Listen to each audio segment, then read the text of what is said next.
2 Samuel chapter 19. Joab rebukes David. Verse 1. It was told Joab, "Behold, the king is weeping and mourning for Absalom." So the victory that day was turned into mourning for all the people. For all the people heard that day, the king is grieving for his son. And the people stole into the city that day as people steal in, who are ashamed when they flee in battle. The king covered his face, and the king cried out with a loud voice, "O my son Absalom! O Absalom, my son, my son!" Then Joab came into the house of the king and said, "You have today covered with shame the faces of all your servants, who have this day saved your life and the lives of your sons and your daughters and the lives of your wives and your concubines, because you love those who hate you and hate those who love you. For you have made it clear today that the commanders and servants are nothing to you. For today I know if Absalom were alive and all of us were dead today, then you would be pleased. Now therefore arise, go out and speak kindly to your servants, for I swear by the Lord, if you do not go, not a man will stay with you this night, and this will be worse for you than all the evil that has come upon you from your youth until now." Then the king arose and took his seat in the gate, and all the people were told, "Behold, the king is sitting in the gate." And all the people came before the king. David returns to Jerusalem. Verse 8. Now Israel had fled, every man to his own home, and all the people were arguing throughout all the tribes of Israel, saying, "The king delivered us from the hand of our enemies, and saved us from the hand of the Philistines, and now he has fled out of the land from Absalom. But Absalom, whom we anointed over us, is dead in battle. Now therefore, why do we say nothing about bringing the king back?"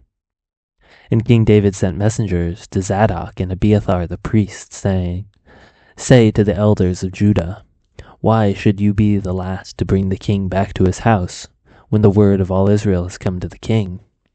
You are my brothers, you are my bone and my flesh. Why then should you be the last to bring back the king? And say to Amasa, are you not my bone and my flesh?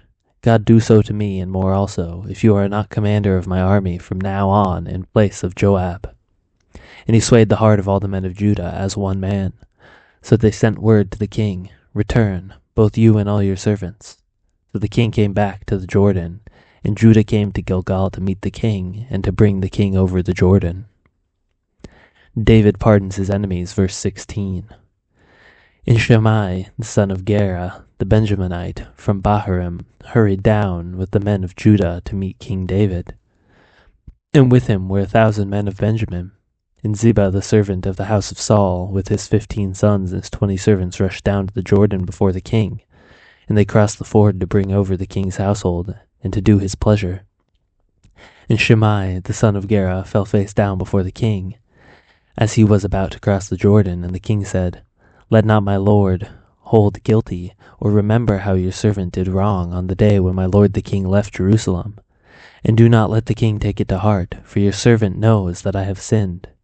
Therefore, behold, I have come this day, the first of all the houses of Joseph, to come down to meet my lord the king." Abiashai, the son of Zeruiah, answered, "Shall not Shimei be put to death for this, because he cursed the Lord's anointed?" But David said, "What have I to do with you, you sons of Zeruiah, that you should this day be as an adversary to me? Shall anyone be put to death in Israel this day? For do I not know that I am this day king over Israel?" And the king said to Shimei, "You shall not die."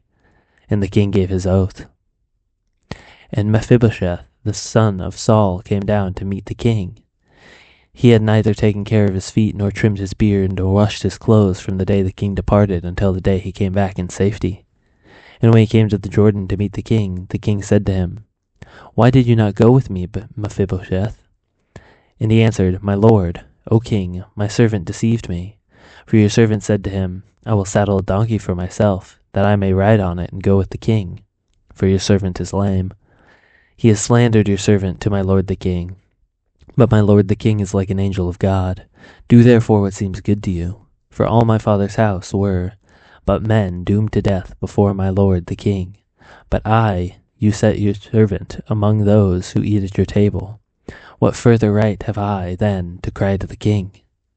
And the king said to him, "Why speak any more of your affairs? I have decided. You and Ziba shall divide the land."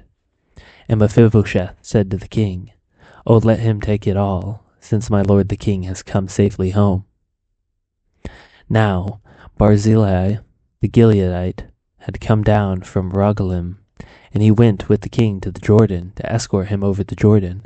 And Barzillai was a very aged man, 80 years old. He had provided the king with food while he stayed in Manheim, for he was a very wealthy man. And the king said to Barzillai, "Come over with me, and I will provide for you with me in Jerusalem."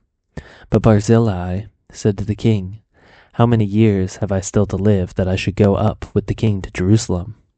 I am this day 80 years old. Can I discern what is pleasure and what is not? Can your servant taste what he eats or what he drinks? Can I still listen to the voice of singing men or singing women? Why then should your servant be added to the burden to my king, my lord the king?